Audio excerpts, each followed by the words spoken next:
Michael is Dr. Michael Wu. Got his doctorate from Berkeley in all things biophysics.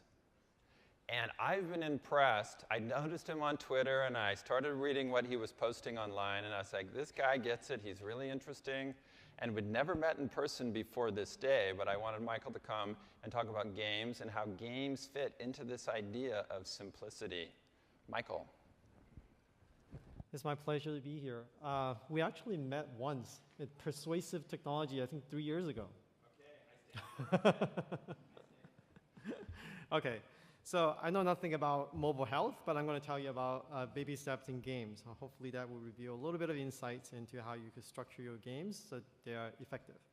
Okay, so we all know that. Before I start, let me just ask, how many here are gamers?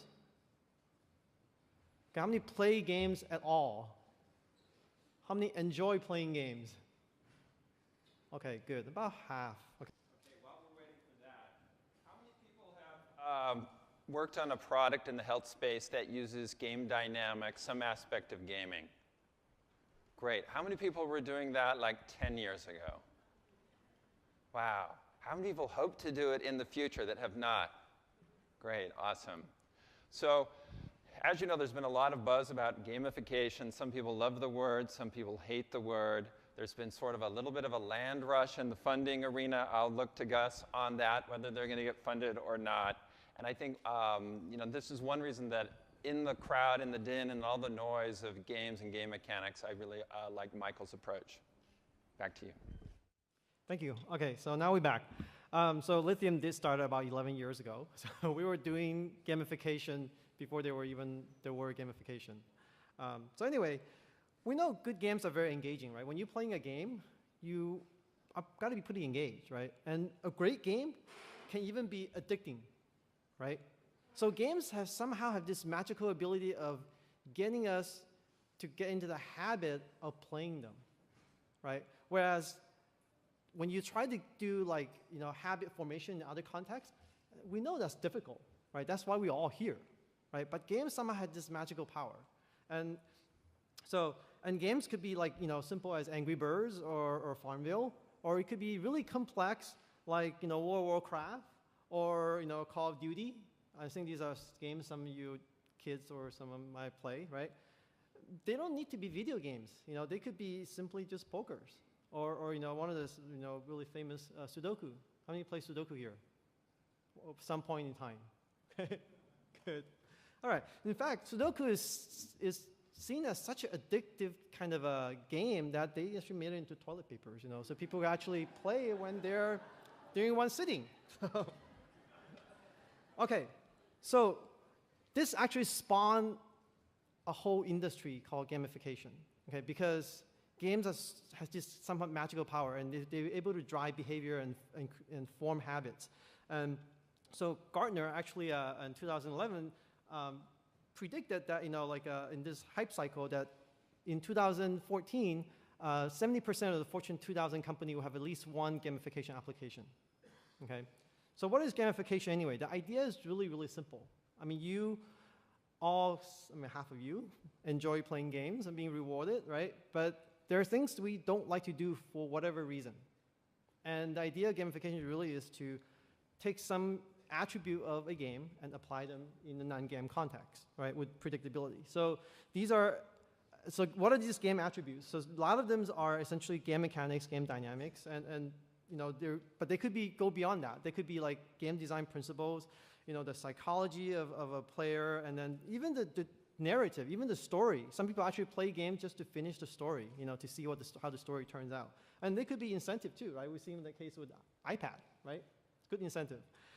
And you want to drive any behavior you want. You could essentially drive engagement, interactions, even to the extreme of obsession and addiction, right? And you do that in a non-game context.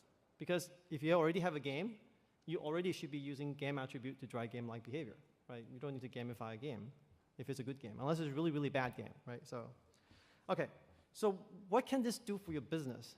So Lithium as a platform, we actually help large brands engage their customer and help their customer work together.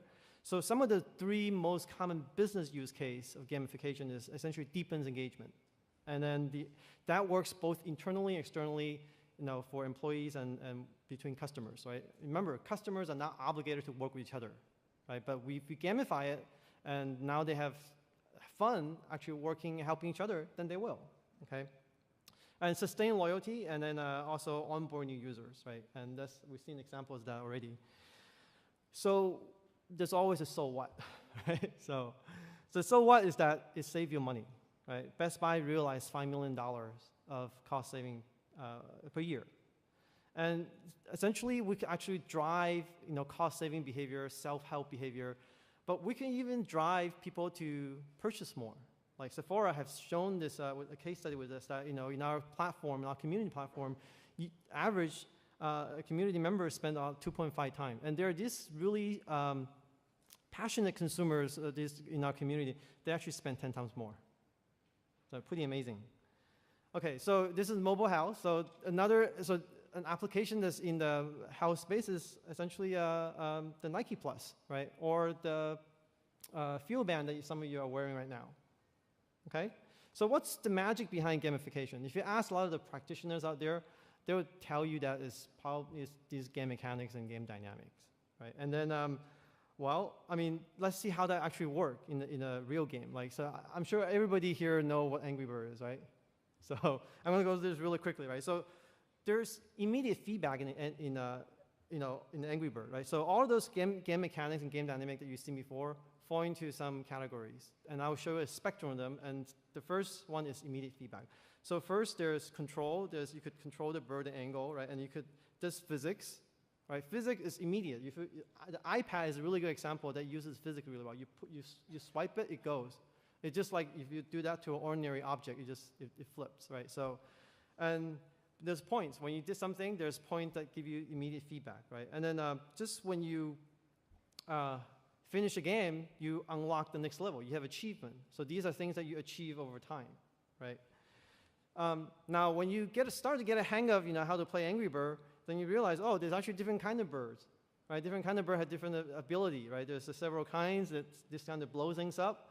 And then once you start to get a hang of that, right, then you start realizing that, oh, there's actually different kind of pigs too, right?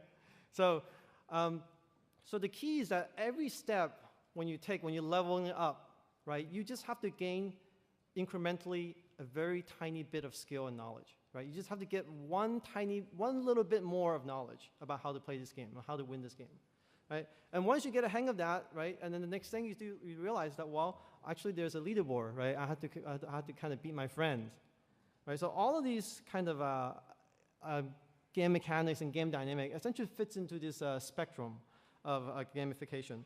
So they actually range from the really short time scale of reinforcement to the really long time scale, right? And they actually care about the metric that they use are different. And for example, like achievements typically comes in the form of like level unlocking or a badge that you've seen, with Badgeville and other gamification platforms out there.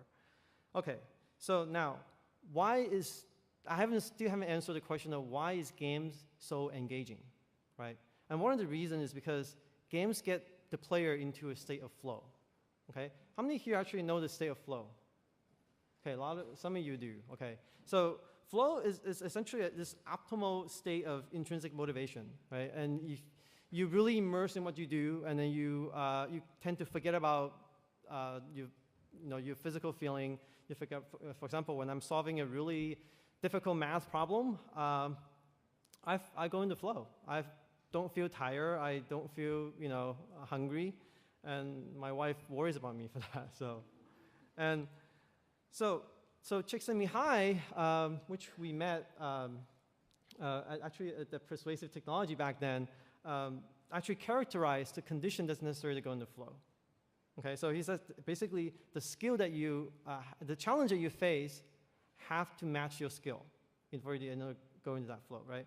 If it's so flow is this kind of fine line between certainty and uncertainty, right? People like to be in the control state, but if you really are in this control state, you're so good at it, you're doing it every single day, you're in perfect control of it, then what happens? You get really bored, right? And then, but so people also like to be aroused, right? But if the challenge is too great, then they also get into the frustration. They can't do it, right? State. So this flow is this fine line between kind of arousal and control, right? But the challenge, the interesting thing about the flow state is that people acquire skill over time, right? So what used to be hard or engaging when you're in the state of flow, over time you get better at what you do, so you move into the boredom state, right? Okay? Now, while obviously the simple task is to just, well, pick another task that's more challenging, right? You could actually, pick a more difficult task. In the game, you just, go to the next level, kill bigger monster, right? But in real life, it's actually very hard to pick a task that just matches your skill, okay? It's typically more of the same thing, or if it's too hard, right? So if it's like this, just a little bit too hard, it's okay, because you just have to learn a little bit more skill, right? Your learning curve is pretty shallow. You just learn a little bit more skill to move back into flow. And then, but in reality, most of the time, is that our boss will assign us a task. Okay, you did a great job. Next task is much, much harder. And we move out of the flow. We have to go a long time before we actually get back into it, right?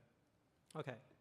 So good games are designed to maximize flow, right? Think about, how do you maximize flow here?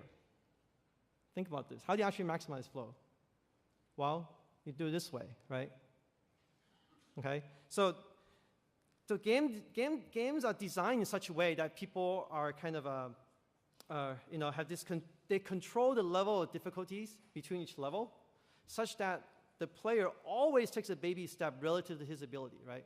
So notice that in the bottom there, the ability gap actually gets bigger and bigger over time, but that's okay, because relative to the ability that he has gained, right, it's actually it's a baby step, right? Relative, I mean, when he's actually right there, relative to the ability he already have, that little big gap at the last gap is actually very tiny to what he perceives as his ability. Okay, so as you can see, games are really just a structured way for people to take baby steps, right? They level you up in such a way that every single step you take is a baby step. At the time when you need to take that step. Okay, so, today is all about baby steps. So I'm going to say that games are really a structure puppy step. So thank you.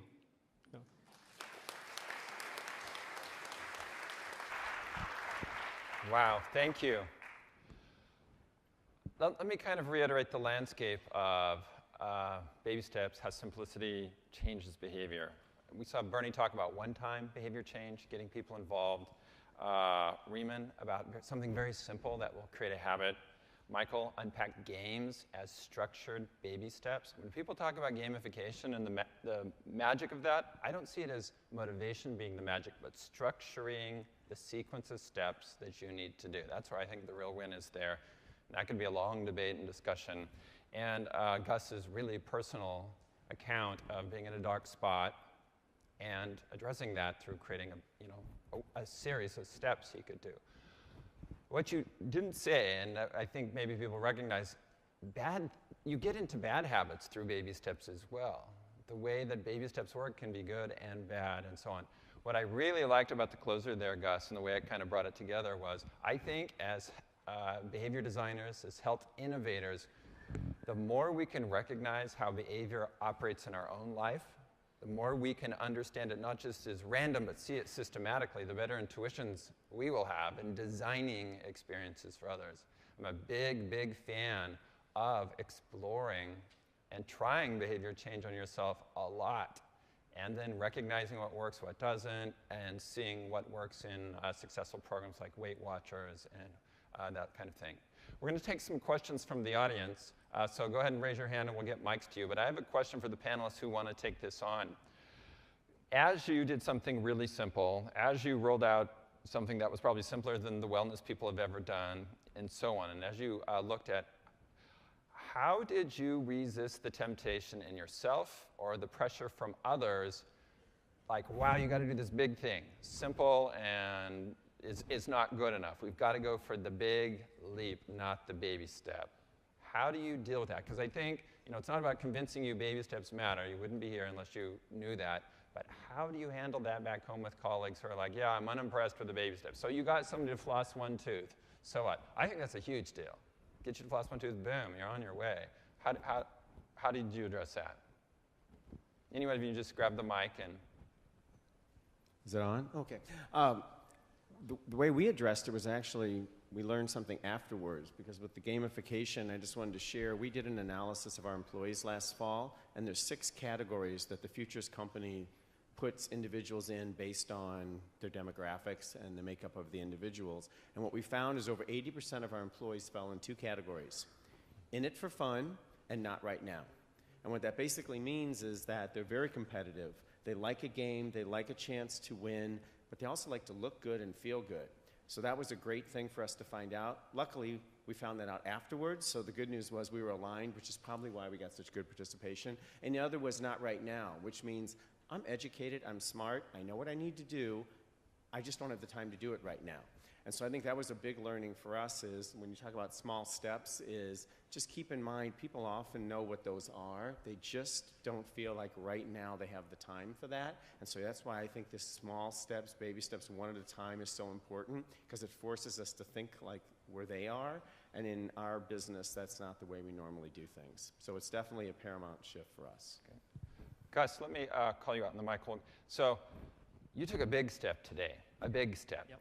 However, I would guess that there were a series of baby steps that got you to this point without it. Talk about that a little bit. Yes. Well, so naturally I am obsessive, and I do tend to pick baby steps, and that's why I chose those baby steps for my process. For this point in time, which I view as quite seminal of my journey of healing, it started out, it snowballed. So actually, as you would so kind asked me to speak, I was thinking about different topics, and then just something gnawed at me. And then I started working on it, and it was actually it's scary. Yes, it is scary, but I think for me, I sometimes I lean into fear. So, and so that actually might be the motivation. When I feel fear, I wind up doing it. And like, oh, well, I'm okay. I survived. Thanks, everybody. Right, so. Okay. Awesome. Michael. Yeah, so one of the things that we find through our data from our platform, I'm actually a data scientist. I crunch numbers pretty much most of the time, other than I'm coming out here. So is that even though when you design a game, so the key is really to have short reinforcement cycle in the beginning, right? And then you slowly lengthen that reinforcement cycle, and then you slowly move them from this, essentially teach them to gain more ability, right? So it turns out that if you do that for everyone, some of the people will actually learn and move up to that habituation curve much faster than other people.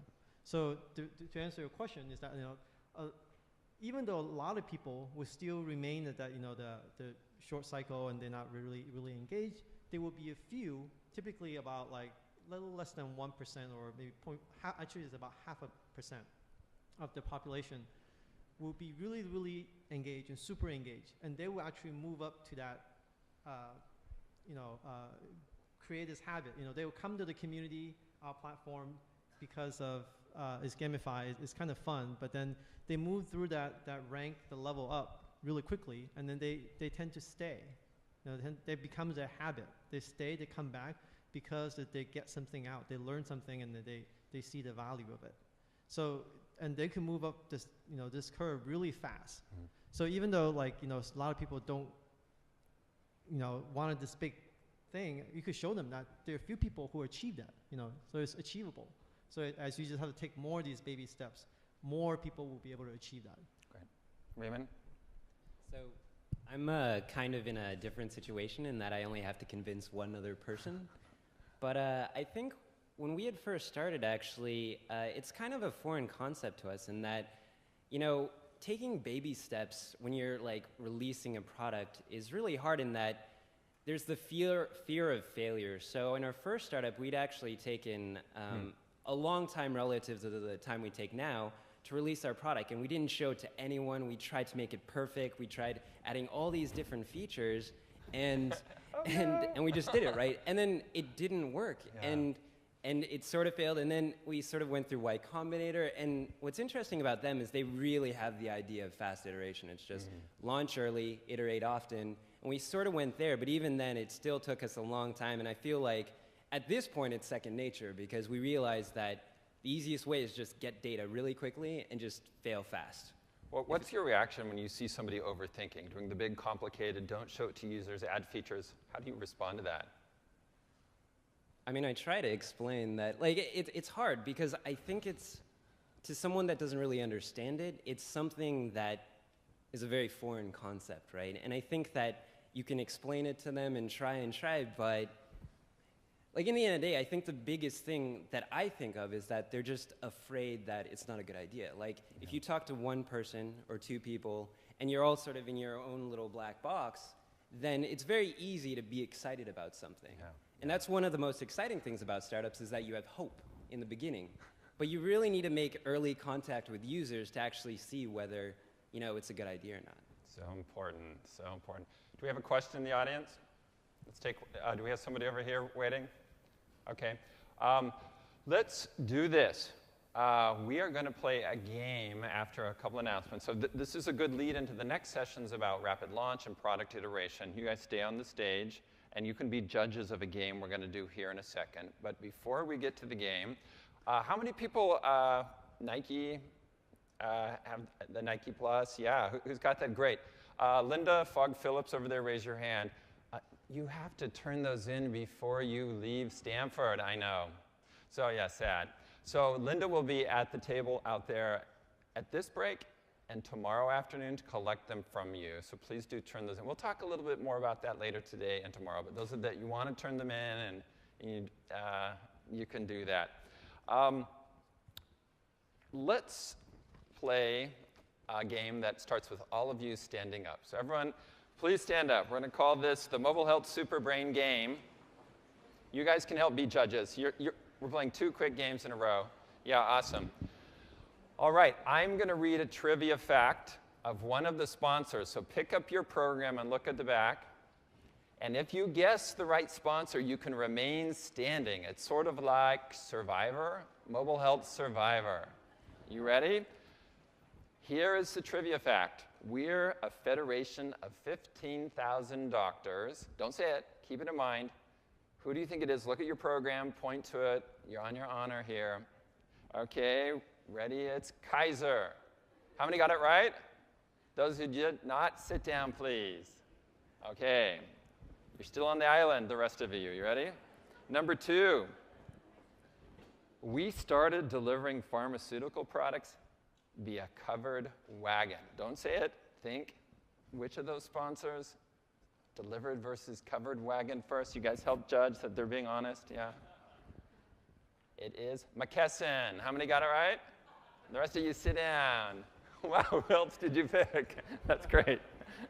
Okay, next. Our headquarters survived the 1906 earthquake. And the headquarters was a printing press, if that helps at all. Probably doesn't. You've got somebody in mind? You got it? It is Pill Jogger. How many got that right? The rest of you sit down. Wow, we're getting down to, wow, how many remain? How many remain? Okay, we have a really nice prize. Well, we have a really weird prize for the winner. Okay, next. Now, if you get the next 3 in a row right, maybe I'll give you like a consolation prize. So even if you're sitting down, play along, see if you can get the next 3 row, nail it. Now, my lab's a sponsor of this, but we're not part of the game, so don't pick us. Our first client was Britney Spears. Okay, people standing up. What do you say? Mobile Commons is correct. Who got it right? Okay, we're down to it. Okay, next.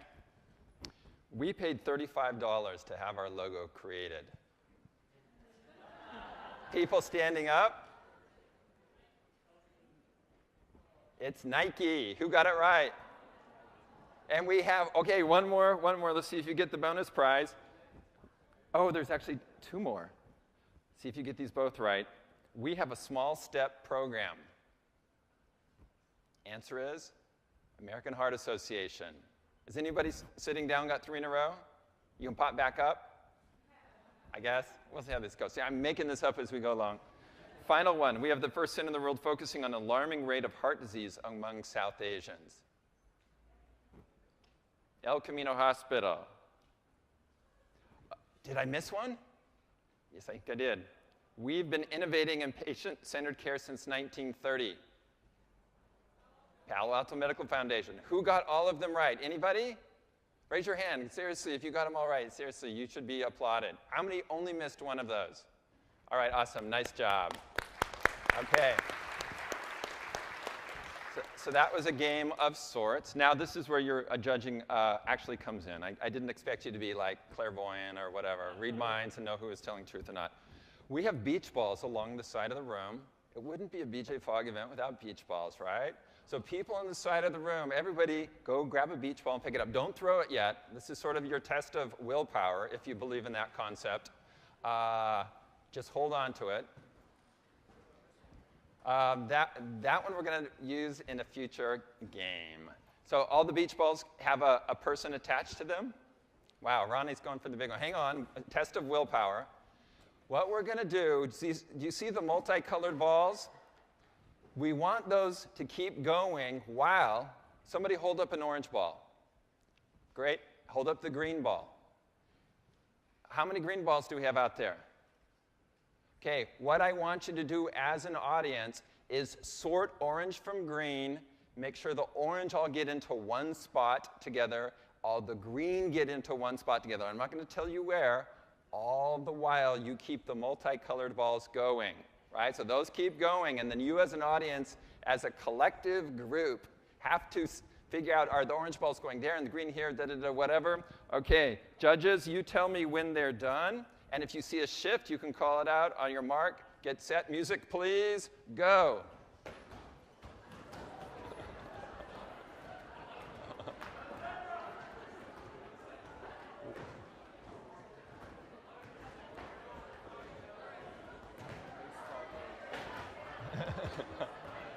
What's happening?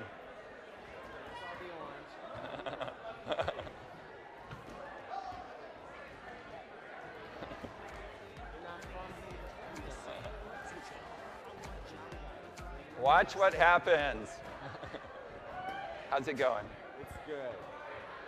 Okay. It's the orange. I want you each to make one observation compliment. Okay. We'll wrap it by having you do one observation and compliment of the game. I think How we doing?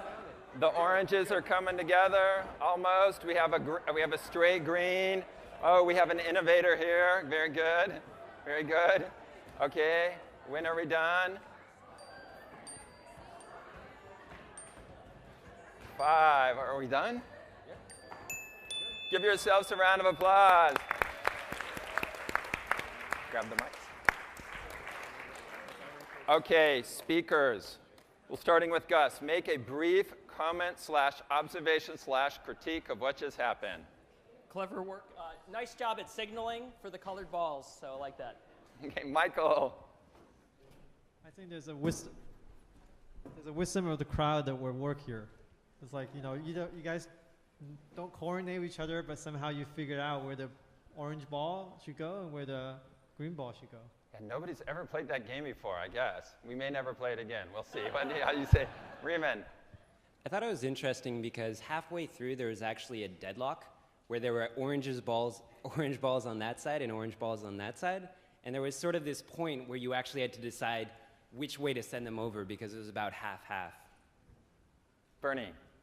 last thing is you're supposed to use purple. Okay, this is Yahoo. So just so you know, next time, forget the green and the orange. But actually, we were talking about that there was a stubborn orange group over here that was refusing to go over to the orange over there. Orange, so very good. There's stubborn people in the audience. Okay. Good.